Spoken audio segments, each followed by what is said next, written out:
And we're back with Congressman Adam Kinzinger of Illinois, who is one of two Republican members on the committee investigating the January 6th insurrection. Good morning to you, Congressman. Good morning. I want to start on what is happening most immediately between Russia and Ukraine. You have these massive Russian military exercises. How do you assess the Biden administration's handling of this situation so far? Yeah, look, I'm on Team America, Team Ukraine. There are some nuances I would have done different than the Biden administration, but I think now is the time to stand unified. And what I'd say is they have done a good job, particularly in bringing out intel early to try to defang any Russian narrative that could come with Ukraine. We know about the discussion of a false flag attack. Well, now we've made it clear that Russia may do that.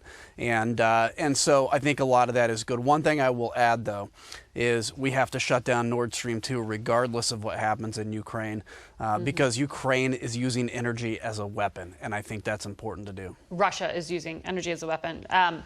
Yes, that's what I mean. That's what you mean. Yeah. On Russia, generally, there had been for so long bipartisan support for standing up to Russia and standing up for democracies. But there is this interesting trend within the conservative movement right now. You have more Trump-oriented parts of the party, like Senator Josh Hawley, who recently called on President Biden to rule out admitting Ukraine into NATO. You have similar sentiments elsewhere. What is happening here? I mean, how significant a portion of the Republican Party is moving in this direction? Well, I don't think it's a huge portion, but it's way too big and it's growing, and it's a huge concern. I mean, what was this, 5 years ago? It might be like somebody like Rand Paul that would say something, or Dana Rohrabacher. Now, there's a significant number of folks doing it, with Tucker Carlson talking about, how great Vladimir Putin is and how Ukraine is really actually part of Russia. I think it's a couple things. Number one, it could be some naivety on foreign policy, not in Tucker's case. I think it's an affection for authoritarianism. And I think Vladimir Putin has done a decent job of engaging in culture battles, in culture war. And he is seen as the person defending, in essence, the culture of the past. And so it's very frightening. And by the way, Ukraine is next, sure. Already 1/3 of the country of Georgia is occupied by Russia. Nobody's going to stop them from going into the rest of that. Then you have the Baltics, you have the Balkans that they're interfering in.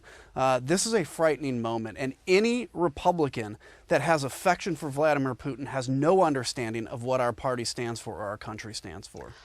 When it comes to what your party stands for, you are on that January 6th committee, as we mentioned. Rudy Giuliani, the president's former attorney, is apparently speaking to the committee in some form. Is he being cooperative at this point? What can you tell us about that?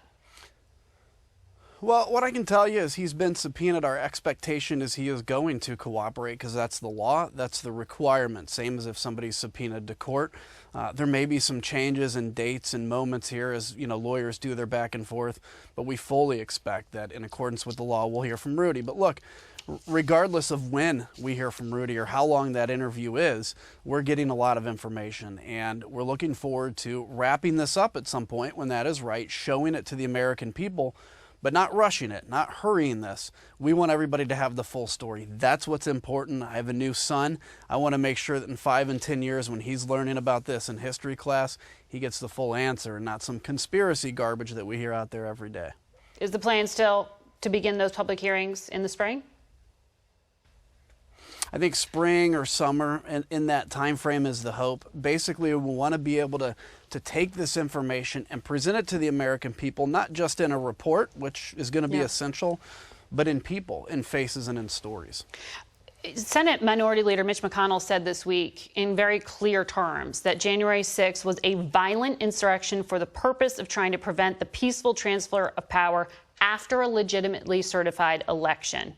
So unlike some Republicans, he's clearly pointing to the intent of the actors. He's not just talking about the fact that there was some violence. He's saying what the people were doing that day was inherently wrong.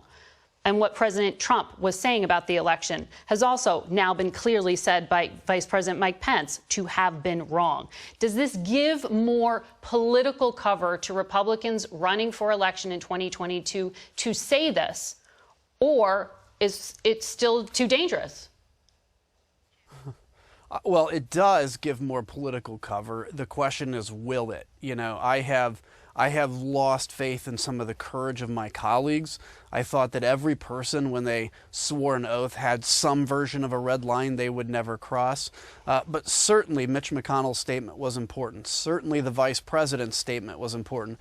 But Margaret, this is a moment where every Republican, I don't care if you're running for city council all the way up to Congress, Senate, etc., every Republican has to be clear and forceful on the record. Do they think January 6th was legitimate political discourse?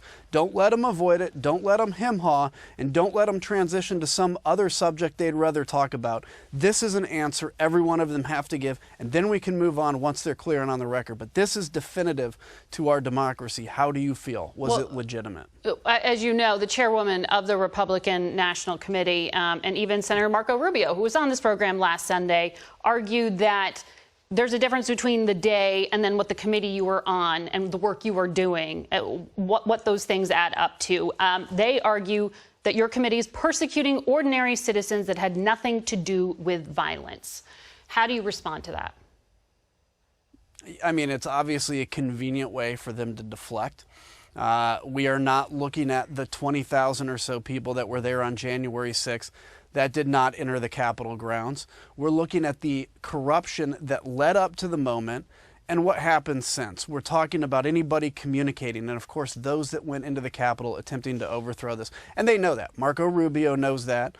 Ronna McDaniel knows that. All these folks know it, but they're trying to kind of parse around it because they don't want to tick off the base, okay? But they also don't want to appear to be too in there with Donald Trump, and that's the game. But the truth is, this is a moment where we have to choose. We have to take definitive lines, and it's starting to shape up. It's starting to happen, but everybody should have to take a position. Congressman, thank you for your time today.